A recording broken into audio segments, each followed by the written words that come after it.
Hello everyone. In today's talk, I'll be explaining why if you view Kubernetes as a cloud operating system, then suddenly Kubernetes makes a whole lot more sense and everything is easier to understand. This is, of course, a metaphor. Kubernetes isn't actually an operating system, but viewing it this way really makes it easier to understand. And what I will argue is that Kubernetes fulfills for the cloud the same exact functions that a traditional operating system fulfills for the hardware of an individual machine. A little bit about myself. I'm Natan. I've been working on Kubernetes for a few years. Got started as a developer working on Kubernetes.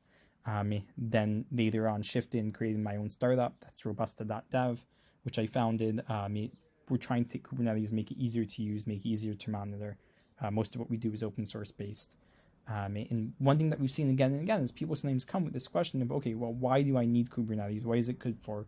And I think really the easiest way to understand that and to answer that is through this metaphor where we compare Kubernetes to a cloud operating system. So before we jump into that comparison, I want to just review what a traditional operating system does and why you need a traditional operating system.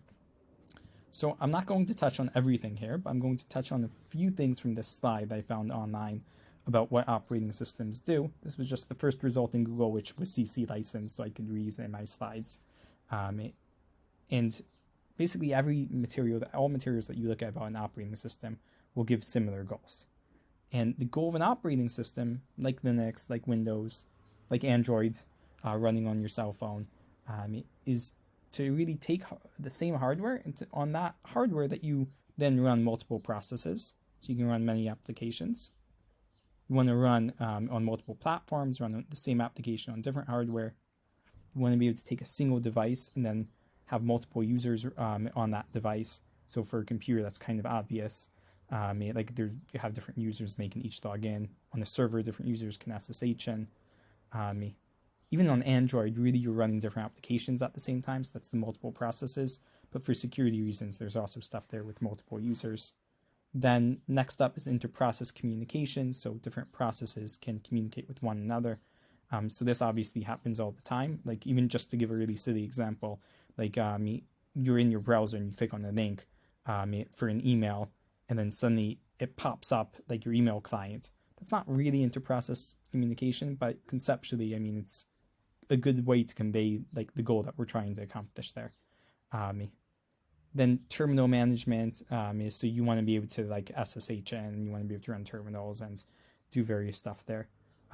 Peripheral devices and buffer cache, you want to be able to really access hardware and access hardware in a convenient way. So obviously on a traditional computer, that's like the hard drive, USB stick that you plug in, lots of other stuff. Then I'm going to skip over some of the other stuff down here. I'll just touch on networking as well. A traditional operating system provides different networking services and makes it easier for applications to do networking.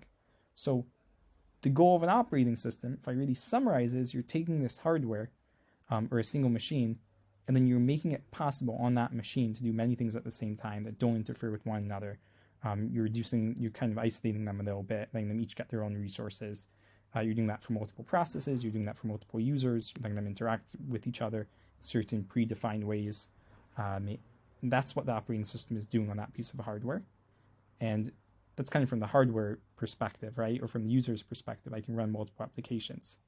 If you change the perspective now and you look at it from the application writer's perspective, then you're taking one application and you're developing it once, and then you can run that on different hardware because they all have the same operating system. So you don't need to write an application that knows just how to run on Intel chips, or just how to run on ARM chips, or just how to run on AMD chips. You can hopefully write something once and then run it multiple places.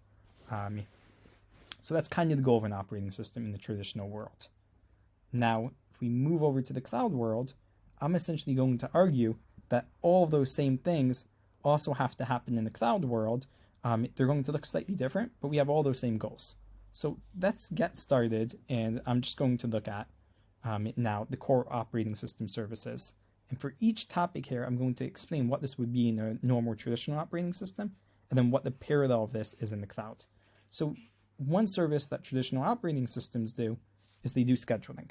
So you may take an application, you want to be able to schedule that application so that it runs when it needs to run, and it can split up the time with other applications. So For Linux, then you're scheduling a process to CPU and you're making sure that it runs at a certain time, and then its turn is over and someone else can run. And for Kubernetes, we're also doing scheduling. We're taking a pod, we're scheduling it to the right node, and the node here is kind of like the CPU, right? Like we have all these compute resources available. We want to make sure that those compute resources are both fully utilized so that I don't have all these spare CPUs or nodes sitting around that aren't being used. That's a waste of resources. You want to, if you can, then you want to like power down some CPUs or put them in low power mode. Or if you can, then you want to power down some of the nodes and scale down so they use less resources and it's more cost efficient. Same thing. And you want to make sure that every application always has somewhere that it can run. So that's one thing that both a traditional operating system is doing, and so is Kubernetes. And this is the point where I kind of want to explain the bigger picture here. Kubernetes is an operating system where instead of managing individual hardware, you're managing your hardware where the hardware is the data center as a whole. It's the entire data center, all the cloud resources, everything in your AWS account, everything in your Google Cloud account. So that's kind of the hardware here. And now moving on to resource management, then essentially a traditional operating system takes one machine's resources and it splits it up among multiple applications. And Kubernetes takes the resources of an entire data center and then it splits it up among different applications running that data center. So for CPU and memory, then you have requests and limits. You also like allocate GPUs. There's a whole bunch of aspects to that, but that's the simple side of it. The next thing I'm going to touch on, which is also a core operating system service, is hardware abstraction. So like we mentioned before, for Linux, then you can really develop an application and it accesses storage by opening a file and it doesn't care what the hard disk is. And it accesses compute by like just doing stuff and that compiles down to code that runs on the CPU. And you can do that and you can write a Linux application without knowing exactly which CPU you're running on, without knowing exactly which hard drive the person is using and what the driver is. And the same is true for Kubernetes. For Kubernetes, I can write an application that has a persistent volume and it says, give me 5 gigabytes of storage, and you'll get those 5 gigabytes of storage regardless of whether it's running on Google Cloud or if it's running on an Amazon Cloud or if it's running on-prem. And the underlying storage there will come from different places. You have the CSI of the storage interface. You have like different storage providers. So you might actually in one case be getting storage from like a hosted network device. In the other case, you might be getting storage from something on the node itself. Like there are different ways to handle it, but you can in one standard way say, give me a whole bunch of storage here, give me 5 gigabytes of storage.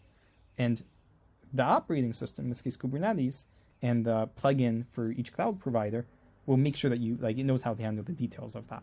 But you're just requesting the storage at a higher level without caring about those details. Okay, so if we move on now, I want to speak about the different resource types. Every operating system has different types of resources that it manages. So if we look at, or rather different types of resources and like objects that you can create in that operating system. So first up is users. Every operating system has users. For Kubernetes, these are service accounts, for example. For Linux, it's just regular users. Every operating system has processes. That's like the schedulable unit that you're scheduling to different places, to different CPUs. For Linux, you're scheduling processes or you're scheduling threads. For Kubernetes, you're scheduling pods and you're scheduling containers. On Linux, you access stuff by opening a file. Everything is a file, or at least sort of, and you have file descriptors, and that's the way you access stuff. In Kubernetes, everything is a YAML resource, and it's stored in etcd, and kind of the namespace, and the type of the object is the way that you're accessing these. That's kind of like the file path. And then, of course, there are physical resources, which we've already touched on. But for Linux, and that's CPU, disks, network cards. For Kubernetes, that's the nodes itself. That's the cloud storage. That's the load balancers. It's all these other stuff that differs from cloud to cloud in terms of implementation. But whichever cloud you're running on, you want to access the same functionality. And now if we look at additional OS services, like higher level services that an operating system typically provides, then every operating system also provides security. So for Linux, you have file permissions and capabilities and IP tables for network stuff. For Kubernetes, you have stuff that's very similar. You have RBAC to access really what processes can do and where they can write in that CD, by which I mean really what YAML resources they can access. You have network policies, which are kind of like IP tables, not exactly, but it's an analogy. Then you have terminal services. So for Linux, TTYs and PTYs and shells and etc. For Kubernetes, then you have kubectl exec and other ways that you can execute commands in different contexts. And you can attach to the output of a certain pod that's running and so on. And masked up, for every operating system, you also have the user interface and the user modes. So for Linux, then there's kind of GNOME and KDE and other desktop environments and all this other stuff and applications on top of that. I actually got started programming with open source involvement in GNOME back when I was in high school, so that's still a bit of nostalgia there for me. And for Kubernetes, and you have stuff like Lens, you have Robusta.dev, which I obviously work on. It's also providing a user interface like that. And you have this growing area where people are writing user mode components, and that I'll speak about more later on. So my takeaway from this slide in the bottom line is that Kubernetes is fulfilling many of the same purposes and services as a regular operating system, but the machine here is not a single machine, it's the entire data center. And it's letting you abstract away that data center so that you no longer care whether it's Google Cloud or Amazon Cloud or a different cloud, Azure, whatever, or if it's an on-prem cloud. You no longer care because when you're developing applications, you're developing applications for Kubernetes. And Kubernetes has different drivers that same operating system run in different places. So it's a very useful operating system to target. Like if you think about it, if you develop an application now for mobile, you would think, oh, do I want to develop that for Android? Do I want to develop that for iOS? And then you're going to say, okay, what's the market share for each one? And then you're going to develop your application, depending on your market, maybe for Android, because in your country where you want to sell your application, then if you develop it for Android, then you can get it on like 1 million different phones or 10 million different phones. And you don't have to develop a different version for Nokia or a different version for Huawei or a different version for all these different phone companies. You just develop for Android. So too, if you're developing an application and you want the application to be able to run on as many different people's clouds as possible, then it really makes sense to target Kubernetes, because then you can take your application and you can give the same instructions to people to get it up and running on their Google Cloud or on their Amazon Cloud or on their on-prem cloud. It's a really easy way to do that. And I should point out, really Docker does that as well. Kubernetes is just one layer above that, and you do stuff that you wouldn't be able to do with Docker alone. But Docker is also really defining like a useful API here. Okay, so let's move on for just a moment. And now what I want to talk about here is that Kubernetes is POSIX, not Unix, or not Linux. And I'll explain what I mean by that. So I'm just going to open up a full screen version of this diagram. And this is a diagram I found that goes through the history of Unix and Unix-like operating systems. So at the very beginning, there was this unnamed operating system for PDP-7 machines. That became Unix version 1, version 2, 3, 4, and so on. Eventually that forked off. People said, okay, well, this operating system and the way it's working is kind of a good idea, and we like this. And there were different commercial companies that spun off around that and did licensing agreements. And essentially you end up with a bunch of different implementations that were all Unix-like. They all had this similarity. In many cases, they even shared a lot of the same code. But they started to diverge a little bit. Each one was doing something that's a little bit different. And then many years later after that, along came Linux. And Linux was actually implemented not based on this original code. I believe it was a clean implementation, but I might be wrong on that, at least the kernel. And eventually you got to a point where you had all these different Unix-like operating systems. And if the original idea was you were developing for this, and then your application would run over here as well, and we run here and here and here, and it would run in all these different places because they were all somewhat compatible, over time it started to diverge. And now you had incompatibilities.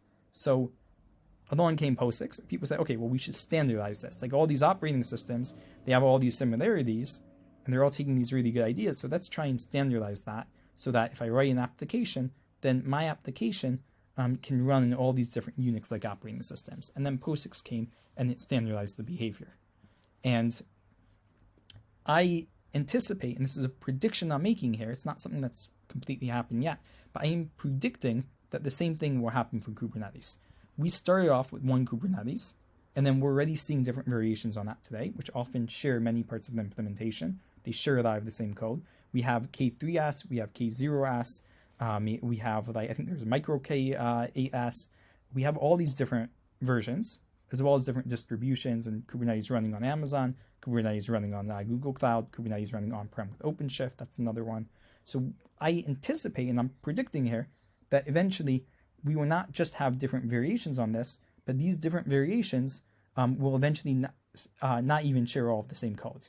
And people will come up with clean implementations, just like Linux, where they're implementing this common Kubernetes API.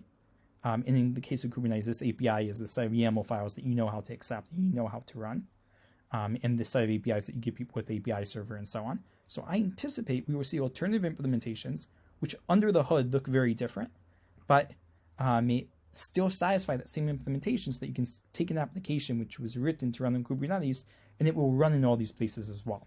And this is, again, a prediction I'm making. It might happen, it might not happen. I'm arguing it will happen, and I'm even willing to make a bet with that on anyone who wants to take me up on that. And if this is true, then I anticipate we will also see something happen here, like what happened with POSIX, and we will see Kubernetes be redefined as a Kubernetes API and as a standard, saying these are the APIs that a Kubernetes-like cloud operating system or Kubernetes-like orchestrator for the cloud has to satisfy, and that will become the standard. And in that regard, I would argue that Kubernetes is POSIX, not Unix, or that it will become POSIX, not Unix, because Unix really is like a single operating system, which is then developed in all these many ways. That is happening with Kubernetes as well. But I anticipate Kubernetes will evolve to be this standard, this standardization, which defines not the implementation, but rather defines the behavior, essentially. And it will be very interesting to see whether that happens in the coming years, or if I was completely wrong about this. Okay, so the last topic I want to touch on here is just to go back to that operating system metaphor again, and now to speak about different layers. So every operating system essentially is taking hardware and it's abstracting away that hardware. So in Kubernetes case, that's Google Cloud, that's AWS, that's your own machines that you're running on your own virtual machines or your own hardware. So that's the hardware. On top of that, you always have kernel mode. That's something that's running with privileged permissions, that's kind of managing the entire operating system, providing core services. That's obviously Kubernetes itself. Docker or Containerd, there's definitely a part of that as well. On top of that, you always have a user mode. And a user mode is providing additional utilities. And a user mode is taking the underlying layers in the operating system and it's making it easier to use. And that is what we created Robusta for. We chose to focus on day two operations. And specifically, we chose to focus at first, in the first stage, on monitoring and on automation and on kind of letting you get visibility into everything that's happening over here in the rest of the picture. So we've started out with monitoring, but our ultimate goal is to provide this layer on top of Kubernetes and to provide the user mode for it and the unprivileged components, which make it easier for you to run everything else. And then on top of that, you have different applications that are running. So already on Kubernetes, you can run, for example, MongoDB and databases. You can run Java applications, Python applications. And the purpose of a user mode is to, one, make these underlying layers simpler, and two, to provide services to applications and give better visibility. And that's what we're out to do with Robusta. And again, we've started off by taking Prometheus and then adding on to Prometheus really the ability to look at this and then understand why they happened, and then the ability to fix them and to click one button and fix stuff. And we're trying to make this whole experience easier. And like Kubernetes itself, like Docker, we're doing this in an open source way. And like Python, like Java, like MongoDB, like basically every popular and important piece of infrastructure, we're doing this with an open source offering, with an additional SaaS platform. Okay, so thank you everyone for watching. And please let me know what your questions are. Please reach out on Twitter as well. We have on the Robusta website, we have the Robusta Learning Center. So please feel free to go there as well. And we're putting up here constantly both different YouTube videos, like how to do Kubernetes resource management. We're putting up here as well. We have our blog, we're putting out new resources and new blog posts, like the original blog post that kickstarted this discussion. And of course, thank you very much. A huge thank you to Cloud and Loud and the community for organizing this. Thank you very much. It's been a pleasure being here. And please reach out to me on Twitter. Join our Slack channel. Let us know what your questions are. And let me know if you agree with this premise or not. And I'd be very interested in knowing whether you agree with what I said about POSIX or not. And thank you for listening.